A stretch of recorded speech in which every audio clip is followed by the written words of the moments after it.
আলহামদুলিল্লাহ আজকের দোলমেশা জামিয়া মসজিদ এর উদ্যোগে বার্ষিক ওয়াজ মাহফিলের সম্মানিত সভাপতি সাহেব এবং আমার মুহাব্বতের ইমাম সাহেব এবং আমার মুহাব্বত বন্ধুবর হাফিজ কারি রাকিবুল ইসলাম, আল্লাহ পাক রব্বুল আলামিনের দরবারে সর্বপ্রথমে শুকরিয়া আদায় করি যে মহান রব্বে কারীম আপনাকে আমাকে এই ফিতনা ফাসাদের জামানায় আজকের এই দোলমেশা জামিয়া মসজিদের মাহফিলে আসার এবং বসার তৌফিক দান করেছেন।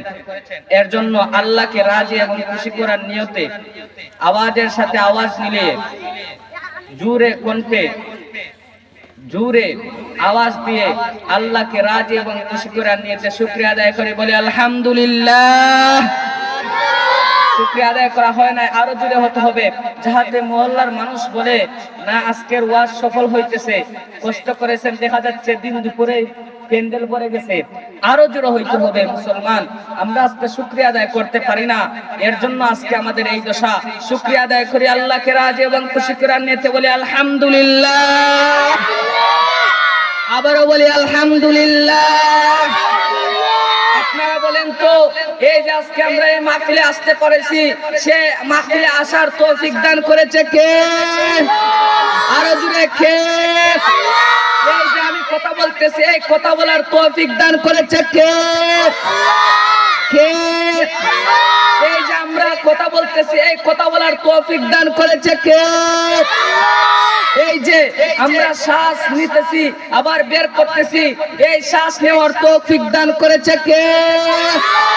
তাহলে বোঝা যাচ্ছে যে সবকিছুই আল্লাহ দিতেছেন এবং আল্লাহ আমাদের মাবুদ। ঠিক কিনা? ঠিক কিনা? কথা বলেন ঠিক কিনা? এর জন্য আমরা শুকরিয়া আদায় করব কার? শুকরিয়া আদায় করব কার? আজকে আমরা শুকরিয়া আদায় করতে পারি না বলে আজকে আমরা এই দশা। আমরা কি করি? যদি আমি গরিব হই, ধনীর দিকে তাকিয়ে বলি আল্লাহ আমারে গরিব বানাইছেন, ওই ব্যক্তিরা ধনী বানাইছেন, ও শুকরিয়া আদায় করে। আর ওই শুকরিয়া আদায়ের কারণে সে ধীরে ধীরে নিচের দিকে যায়। আর যদি তুমি শুকরিয়া আদায় করো, আল্লাহ পাক রব্বুল আলামিন বলতেছেন যে আমি আল্লাহর জালালিয়াতের কসম, যে ব্যক্তি যতটুকু পাইয়া শুকরিয়া আদায় করবে তাকে আমি প্রতিদান দিব। বলেন না সুবহানাল্লাহ। সম্মানিত হাজিরিন, আমার বিষয় ছিল অন্যটা, কিন্তু চলে আসছে কথায় কথায়। যেহেতু চলে আসছে বলে যে আল্লাহ পাক রব্বুল আলামিন তার কোরআনের মধ্যে বলেন ফাজকুরুনি আযকুরুকুম ওয়াশকুরুলি ওয়ালা তাকফুরুন। আল্লাহ পাক রব্বুল আলামিন বলতেছেন এরা আমার মায়ার বান্দারা, ফাজকুরুনি তোমরা আমাকে স্মরণ করো, আযকুরুকুম আমি তোমাদেরকে স্মরণ করব, ওয়াশকুরুলি তোমরা আমার নিয়ামতের শুকরিয়া আদায় করো, ওয়ালা তাকফুরুন তোমরা আমার নিয়ামতের অশুকরিয়া আদায় করো না। যদি তোমরা আমার নিয়ামতের শুকরিয়া আদায় করতে পারো, আমি আল্লাহর জালালিয়াতের কসম আমি তোমাদেরকে প্রতিদান দিব। বলেন না সুবহানাল্লাহ। আল্লাহ পাক রব্বুল আলামিন বলতেছেন কি প্রতিদান দিবেন? তাফসীরের কিতাবের মধ্যে এসেছে যে তোমরা কিভাবে আমার শুকর আদায় করবে, কিভাবে তোমরা আমাকে স্মরণ করবে, কিভাবে তোমরা আমাকে শুকরিয়া আদায় করবে। তাফসীরের কিতাবের মধ্যে এসেছে ফাজকুরুনি বিসসালাতি ওয়াত তাসবিহ ওয়া নাহবিহি আযকুরুকুম কিলা মা'নাহু উজাজিকুম।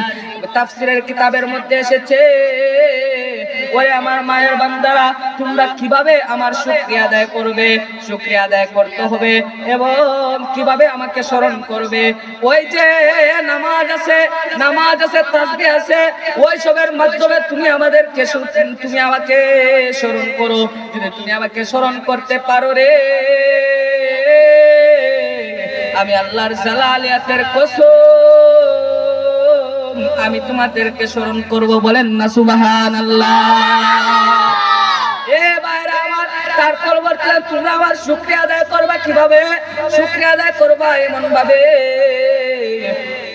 যে আমি তোমাকে যেভাবে দিয়েছি, যেভাবে সৃষ্টি করেছি, ওইটার উপর অটল অবিচল থাকিয়া যদি তুমি আমার শুকরিয়া আদায় করতে পারো,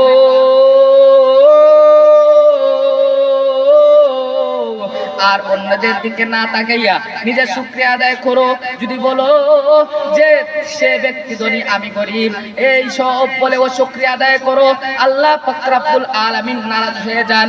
আল্লাহ পাক রব্বুল আলামিন অন্যায়তে বলেন লা ইন শাকারতুম লাযিদান্নাকুম ওয়া লা ইন কাফারতুম, যে ব্যক্তি আমার নিয়ামত পাইয়া নিয়ামতের শুকরিয়া আদায় করে আমি তার নিয়ামত চিনায় নেই, আর যে ব্যক্তি নিয়ামত পাইয়া নিয়ামতের শুকর আদায় করে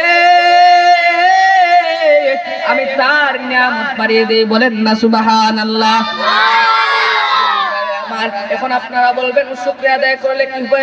আল্লাহ পাক রব্বুল আলামিন বলেন যে ব্যক্তি শুকরিয়া আদায় করবে ইন্না আযাবি লাশাদীদ, ইন্না আযাবি লাশাদীদ, যে ব্যক্তি আমার শুকরিয়া আদায় করবে রে আমি তার নিয়ামত চিনায় নিব, ঠিক কিনা? আপনারা বলবেন হুজুর আল্লাহ তো আমাকে ধন সম্পদ দেন নাই, তাহলে আমি কিভাবে শুকর আদায় করব?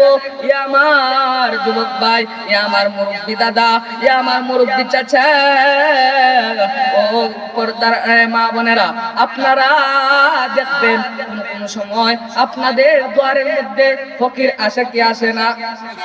আসে কি আসে না? জুড়ে বলেন আসে। তখন দেখবেন ফকিরের একটা হাত নাই, ঠিক কিনা? দেখা যাচ্ছে একটা পা নাই, অথবা সে মুখ দিয়ে কথা বলতে পারে না, ঠিক কিনা? এইটা চাইলাম। আপনারা কখনো সুনামগঞ্জ গেছেন?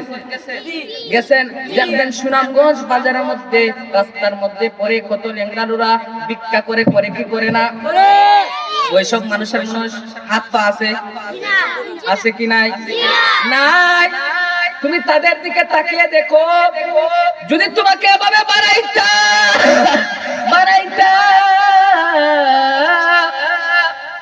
তাহলে তোমার কি অবস্থা হইতো?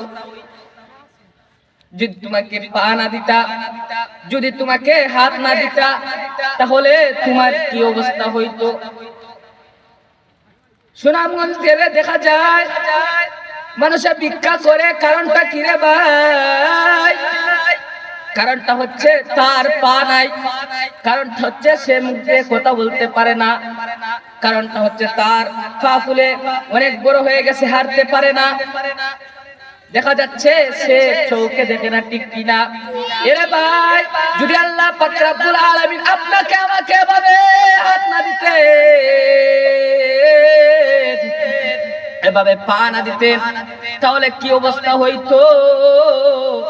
এর ভাই চিন্তা করে দেখো, যদি আমার একটা পা না থাকতো তাহলে আজকে আমি এইভাবে হাঁটতে পারতাম না, ঠিক কিনা? আজকে যদি আমার চোখ না থাকতো মানুষ আমাকে বলতো খানা, ঠিক কিনা? এভাবে বলে উপাস্য করতো, খাউরি খাইতো, ঠিক কিনা?